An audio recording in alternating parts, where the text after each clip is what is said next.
Hi all. അപ്പോൾ ഇന്ന് നമുക്ക് നല്ല അടിപൊളിയൊരു മുട്ട റോസ്റ്റ്, അതായത് ചപ്പാത്തിയോട് കഴിക്കാൻ പറ്റിയ മുട്ട റോസ്റ്റ് ഉണ്ടാക്കുക. അതിനായിട്ട് പാൻ ആദ്യം ചൂടാക്കുക.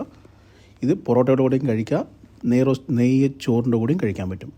പാൻ ചൂടാക്കിയതിന് ശേഷം ഇതിനകത്തോട്ട് 50 ml ഓയിൽ ഒഴിക്കുക. 3 ഏലക്കായ്, 5 ഗ്രാം പെരുംജീരകം, 5 ക്ലോസ്. അതിനുശേഷം ഒരു 5 ഗ്രാം ഗാർലിക് നല്ലപോലെ വഴറ്റുക. 2 ഗ്രീൻ ചില്ലി സ്പ്ലിറ്റ് ചെയ്തിടുക. 3 ഗ്രാം ജിഞ്ചർ ജൂലിയൻ ആഡ് ചെയ്യുക.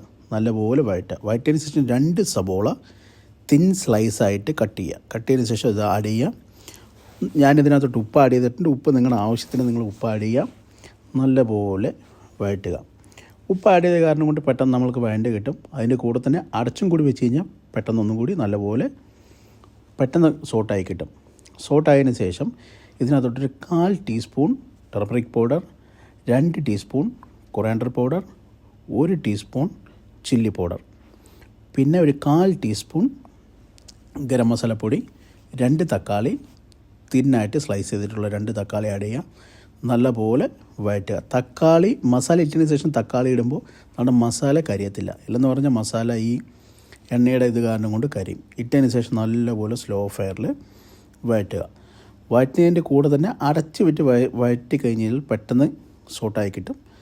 പിന്നെ കുറച്ച് വെള്ളം ആഡ് ചെയ്യുന്നുണ്ട്. ഒരു 15 ml വെള്ളം ആഡ് ചെയ്തിട്ടുണ്ട്. വെള്ളം ആഡ് ചെയ്തതിന് ശേഷം നല്ലപോലെ വഴറ്റുക.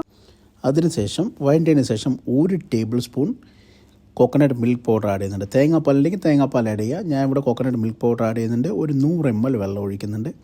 വെള്ളം ഒഴിച്ചതിന് ശേഷം നല്ലപോലെ ഈ തേങ്ങാപ്പാൽ മിക്സ് ചെയ്തിട്ട് സ്ലോ ഫയറിൽ 5 മിനിറ്റ് കുക്ക് ചെയ്യുക. കുക്ക് ചെയ്തതിന് ശേഷം ഞാൻ 4 ബോയിൽഡ് എഗ് 1/2 കട്ട് ചെയ്തിട്ടുള്ള ബോയിൽഡ് എഗ് ആഡ് ചെയ്യുന്നുണ്ട്. ഫിനിഷ് ചെയ്യുന്നതിന് മുന്നേ കുറച്ച് ചോപ്പ് കൊറിയാൻഡർ മുകളിലോട്ട് ഇടുന്നുണ്ട്. എന്നിട്ട് 2 മിനിറ്റ് കുക്ക് ചെയ്യുക. ഇത്രേ ഉള്ളൂ. സിമ്പിൾ റെസിപ്പിയാണ്, അടിപൊളി റെസിപ്പിയാണ്. എല്ലാവരും ട്രൈ ചെയ്യുക. ഇത് ചപ്പാത്തി അതുപോലെ തന്നെ നെയ്ച്ചോറിൻ്റെ കൂടെ അതുപോലെ തന്നെ പൊറോട്ടയുടെ കൂടെ കഴിക്കാൻ പറ്റും. Thank you very much.